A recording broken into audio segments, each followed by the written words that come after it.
Je me trouve devant le restaurant Bon Voyage de Saint-Fabien puisque j'ai pu réaliser ici une entrevue avec M. René Paquette et Mme Lise-Marie Duguay pour nous parler du collectif Est du Québec de l'AQDMD. Mais qu'est-ce que l'AQDMD, vous me direz?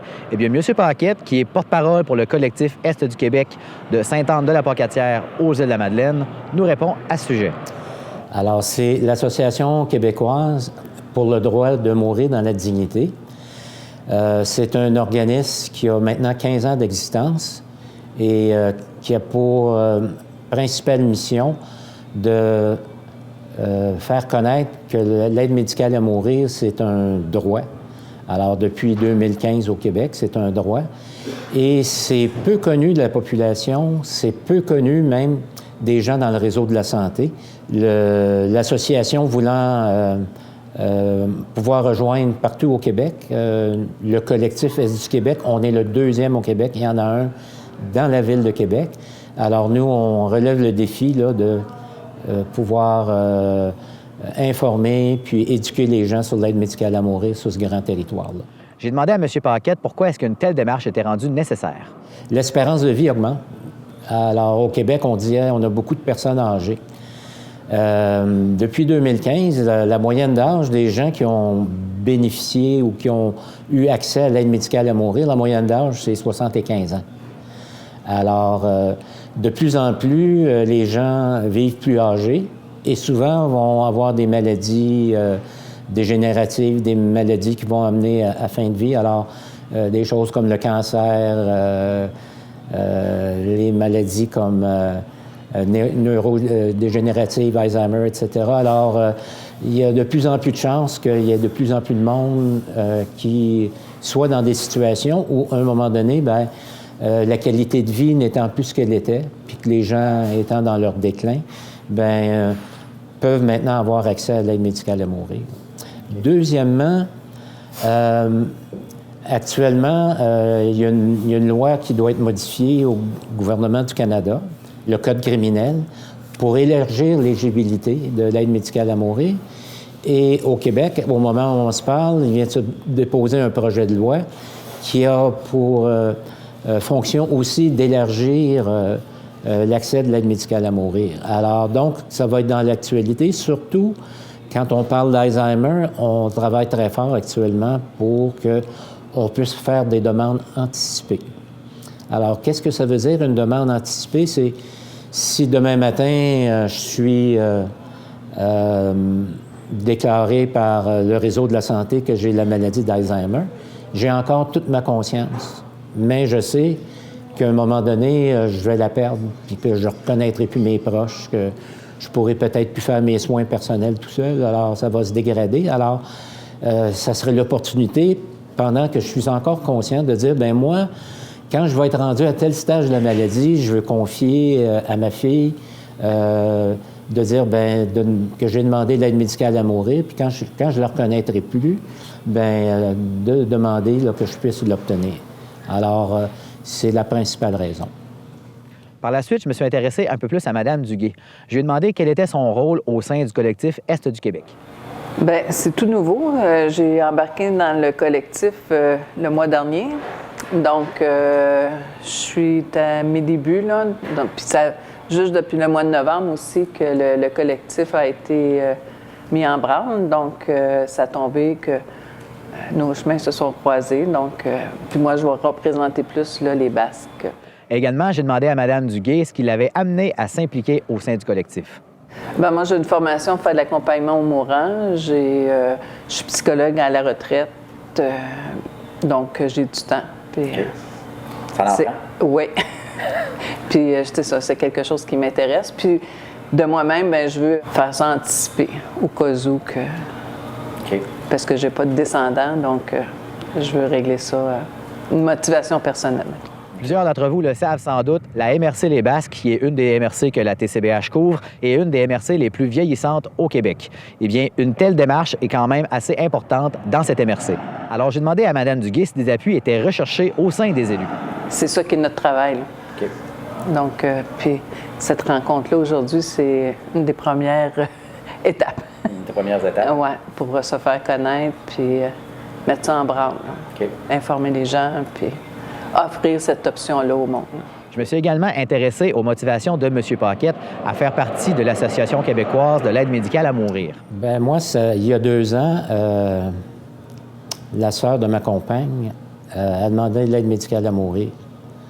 Alors, elle a fait une chute, puis elle ne pouvait plus rester dans la maison pour personnes âgées parce que c'était pour personnes autonomes. Elle s'est ramassée à l'hôpital.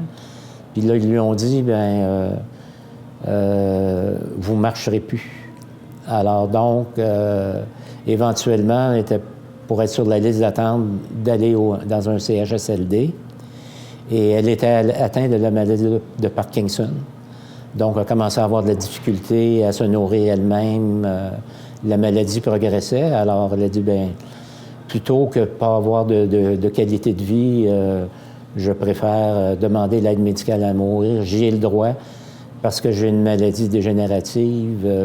Maintenant, je ne serai plus autonome. Je m'en vais d'un CHSLD. Alors, donc, on l'a accompagnée et c'est de voir la sénérité de cette personne-là.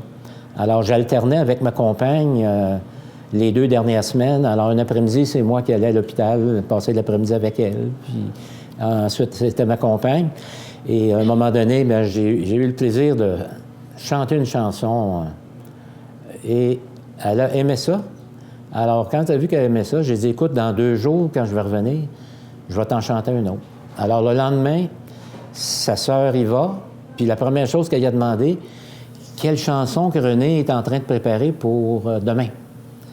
Alors, de fil en aiguille, pendant toute la semaine, à un moment donné, c'était 1, 2 chansons. Et 12 heures avant son décès, le soir précédent son décès du lendemain matin, alors ces 2 sœurs étaient là, j'étais là, j'avais emmené des copies de chansons à répondre, de chansons de folklore, et même la personne là, chantait avec nous, c'était comme... Alors c'est de voir la sérénité de cette personne-là, sa bonne humeur, et quand c'était le matin, parce que c'était prévu à 10 heures, je suis allé dans la chambre juste y faire un petit coucou. J'ai dit en passant, on se ramasse tous au restaurant vers 11h30.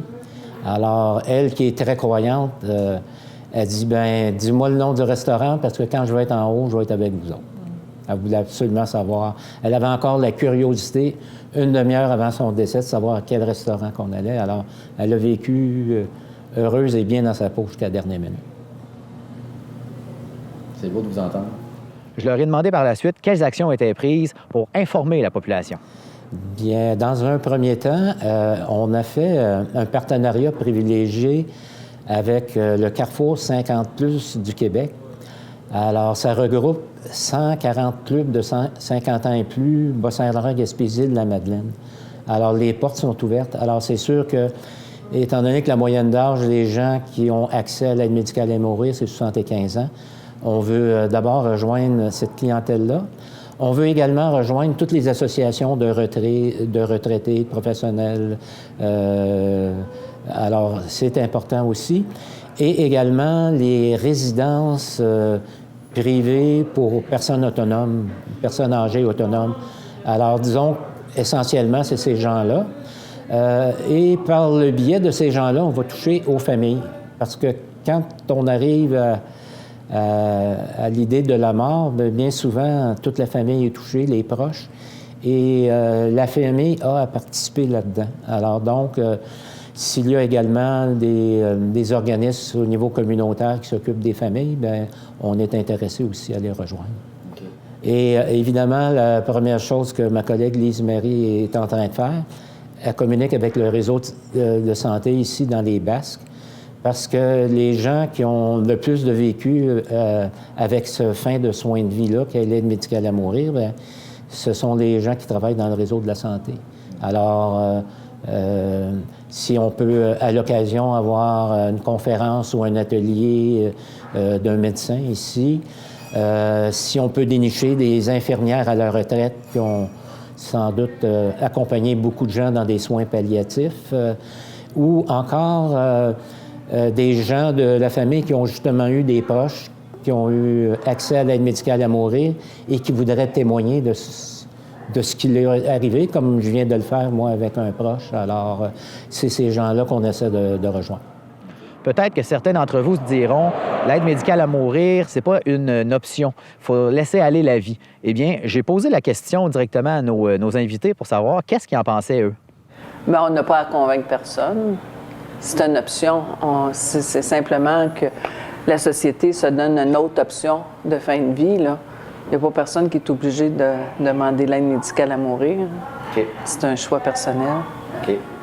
Oui, parce que, dans le fond, 95% des gens qui décèdent n'ont pas recours à l'aide médicale à mourir. Alors, la très grande majorité des gens n'ont pas accès ou ne veulent pas avoir accès à l'aide médicale à mourir. Donc, ça se limite quand même à un petit pourcentage de la population qui a des souffrances physiques, psychologiques, que la plupart du temps, ces jours sont comptés, et qui dit, bien là, plutôt que continuer à vivre dans la souffrance, bien, je pense que j'aimerais mieux partir là, pendant que j'ai encore de la dignité. Puis, si je peux le prévoir, bien, tant mieux. Là, si ma sœur qui demeure sur la Côte-Nord, j'aimerais ça qu'elle soit présente. Bien, si j'ai choisi l'heure puis le jour, c'est intéressant.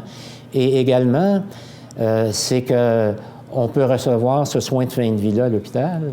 On peut le recevoir d'une maison de soins palliatifs et on peut le recevoir chez nous. Alors, quelquefois, quelqu'un qui est à l'hôpital dit « Bien, moi, je veux retourner chez nous, je voudrais vivre les 2 dernières semaines chez moi. » Bien, le CLSC, à ce moment-là, apporte l'aide de support aux médecins qui s'occupent du patient pour que ça puisse se faire dans la résidence de la personne.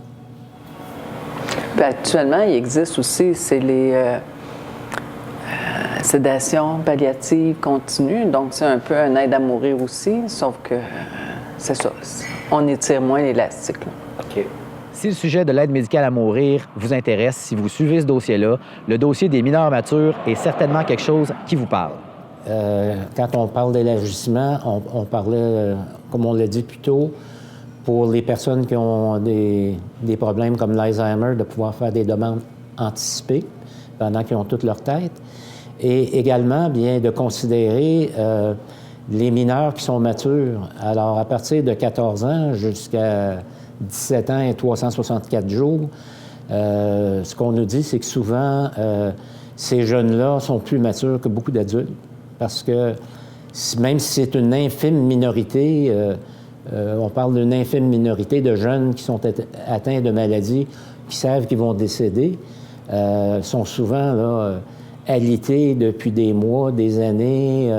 Ils ont subi un paquet d'opérations, on essaie de les sauver, puis il n'y a pas d'espoir de les sauver. Alors, souvent, ces jeunes-là vont parler de la mort au personnel soignant, mais ils n'osent pas en parler à leurs proches, à leurs parents, pour ne pas leur faire de la peine.